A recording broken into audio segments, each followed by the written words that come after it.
Forasmuch then as Christ suffered for us in the flesh, arm yourselves also with the same mind.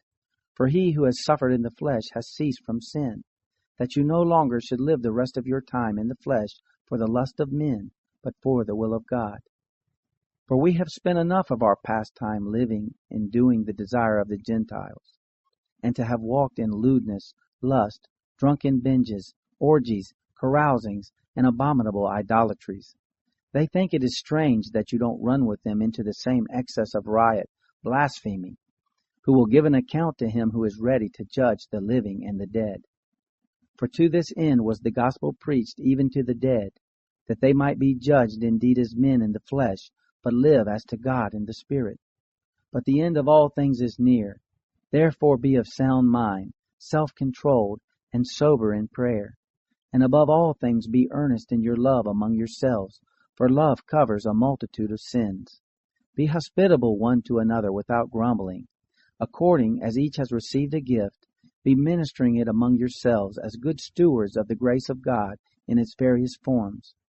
If any man speaks, let it be as it were oracles of God. If any man serves, let it be as of the strength which God supplies, that in all things God may be glorified through Jesus Christ, to whom belong the glory and the dominion forever and ever. Amen. Beloved, don't be astonished at the fiery trial which has come upon you to test you, as though a strange thing happened to you.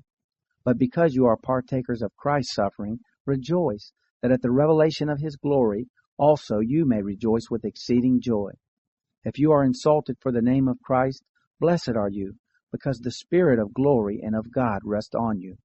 On their part he is blasphemed, but on your part he is glorified. For let none of you suffer as a murderer, or a thief, or an evildoer, or as a meddler in other men's matters. But if one of you suffers for being a Christian, let him not be ashamed, but let him glorify God in this matter. For the time has come for judgment to begin at the house of God. If it begins first with us, what will happen to those who don't obey the gospel of God? If it is hard for the righteous to be saved, what will happen to the ungodly and the sinner? Therefore, let them also who suffer according to the will of God in doing good entrust their souls to him as to a faithful Creator.